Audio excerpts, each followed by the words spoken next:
តើជំងឺទឹកនោមផ្អែមប៉ះពាល់ភ្នែកយ៉ាងដូចម្តេចសួស្តីបងប្អូនប្រជាពលរដ្ឋទាំងអស់គ្នាខ្ញុំបាទវិជ្ជបណ្ឌិតលេងសុធិរៈឯកទេសភ្នែកនិងវះកាត់សរសៃបាតភ្នែកថ្ងៃនេះខ្ញុំចង់លើកប្រធានបទដ៏សំខាន់មួយមកជជែកជាមួយនឹងបងប្អូនគឺអំពីជំងឺទឹកនោមផ្អែមប៉ះពាល់ភ្នែកឬមួយក៏គេហៅថា Diabetic Retinopathy ជំងឺទឹកនោមផ្អែមជាជំងឺរ៉ាំរ៉ៃដែលមិនឆ្លងបច្ចុប្បន្ននេះមានប្រជាជនប្រមាណ537លាននាក់ទូទាំងពិភពលោកកំពុងរស់នៅជាមួយជំងឺនេះចំពោះប្រទេសកម្ពុជាវិញមានប្រជាជនប្រមាណ60ម៉ឺននាក់ស្មើនឹង 5% នៃប្រជាជនពេញវ័យសរុបដែលកំពុងរស់នៅជាមួយជំងឺទឹកនោមផ្អែមប្រសិនបើជំងឺទឹកនោមផ្អែមគ្រប់គ្រងមិនបានល្អវាអាចធ្វើឲ្យប៉ះពាល់និងខូចខាតដល់សរីរាង្គជាច្រើននៅក្នុងខ្លួនដូចជាបេះដូងក្រលៀនភ្នែកជាពិសេសសរសៃបាតភ្នែក Retina គឺជាស្រទាប់កោសិកាស្តើងនៅក្នុងភ្នែកដែលមានតួនាទីសំខាន់បំផុតសម្រាប់ធ្វើឲ្យយើងមើលឃើញពិភពលោកនៅជុំវិញខ្លួនយើងតើសញ្ញាអ្វីខ្លះដែលបញ្ជាក់ថាភ្នែករបស់អ្នកជំងឺទឹកនោមផ្អែមត្រូវបានប៉ះពាល់នៅពេលជំងឺទឹកនោមផ្អែមប៉ះពាល់ដល់ភ្នែកគេហៅថា Diabetic Retinopathy ហើយជំងឺនេះត្រូវបានបែងចែកជា3កម្រិតស្រាលកម្រិតមធ្យមនិងកម្រិតធ្ងន់ធ្ងរប្រសិនបើស្ថិតក្នុងដំណាក់កាលស្រាលឬមធ្យមអ្នកជំងឺមិនមានរោគសញ្ញាអ្វីទាំងអស់ហើយក៏មិនទាន់តម្រូវឲ្យមានការព្យាបាលភ្លាមៗដែរនេះហើយជាមូលហេតុដែលការពិនិត្យភ្នែកជាប្រចាំមានសារៈសំខាន់ណាស់ចំពោះកម្រិតធ្ងន់ធ្ងរអ្នកជំងឺអាចចាប់ផ្ដើមមើលឃើញរោគសញ្ញា Floater ដែលជាដុំស្រមោលខ្មៅតូចៗអណ្ដែតនៅក្នុងភ្នែកការមើលឃើញក៏អាចនឹងថយចុះបន្តិចម្ដងរហូតដល់អាចបាត់បង់គំហើញ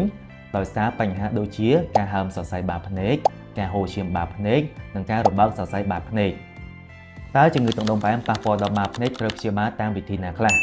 បញ្ហាទាំងនេះអាចកើតមានឡើងបើសិនមិនបានទទួលការព្យាបាលទាន់ពេលវេលាប្រសិនបើភ្នែករបស់អ្នកជំងឺនៅក្នុងកម្រិតស្រាលឬមធ្យម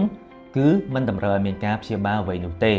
ប៉ុន្តែអ្នកជំងឺចាំបាច់ត្រូវតែតាមដានគ្រប់គ្រងជាតិស្ករជាតិខ្លាញ់និងសម្ពាធឈាមឲ្យបានល្អរួមទាំងត្រូវពិនិត្យបាតភ្នែកជាមួយវេជ្ជបណ្ឌិតឯកទេសជាប្រចាំបើសិនជំងឺទឹកនោមផ្អែមប៉ះពាល់ដល់បាតភ្នែកក្នុងកម្រិតធ្ងន់ធ្ងរការព្យាបាលអាចរួមមានទី1ការចាក់ថ្នាំចូលបាតភ្នែកទី2ការព្យាបាលដោយកាំស្មៃ Laser ឬទី3អាចឈានដល់ការវះកាត់បើសិនជាកម្រិតធ្ងន់ធ្ងរខ្លាំងតើត្រូវតាមដាននិងការពារភ្នែករបស់អ្នកពីជំងឺទឹកនោមផ្អែមដោយវិធីណាដើម្បីការពារនិងតាមដានសុខភាពភ្នែកពីជំងឺនេះសូមអនុវត្តដូចខាងក្រោមទី1សម្រាប់អ្នកជំងឺដែលទើបតែដឹងថាខ្លួនមានជំងឺទឹកនោមផ្អែមចាំបាច់ត្រូវពិនិត្យសុខភាពសរសៃបាតភ្នែកជាមួយវេជ្ជបណ្ឌិតឯកទេសភ្នែកផ្នែកសរសៃបាតភ្នែកឲ្យបានភ្លាមហើយចាំបាច់ត្រូវតាមដានពិនិត្យឲ្យបាន1ឆ្នាំម្ដង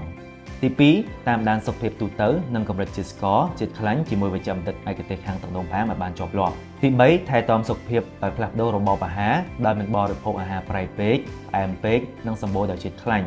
ព្រមទាំងហាត់ប្រាណ30នាទីជារៀងរាល់ថ្ងៃសូមចងចាំថាការរលាកសរសៃឈាមបាតភ្នែកដោយជំងឺទឹកនោមផ្អែមអាចគ្រប់គ្រងបានលុះត្រាតែអ្នកជំងឺគ្រប់គ្រងជាតិស្ករនិងសម្ពាធឈាមឲ្យបានល្អរួមទាំងទទួលការពិនិត្យភ្នែកឲ្យបានទៀងទាត់ការព្យាបាលឲ្យទាន់ពេលវេលាទៅតាមដំណាក់កាលរបស់ជំងឺបាតភ្នែកប៉ះពាល់ដល់ជំងឺទឹកនោមផ្អែមគឺអាចឲ្យអ្នកជំងឺជៀសផុតពីការវះកាត់បាតភ្នែកនិងកាត់បន្ថយហានិភ័យនៃការបាត់បង់គំហើញបាន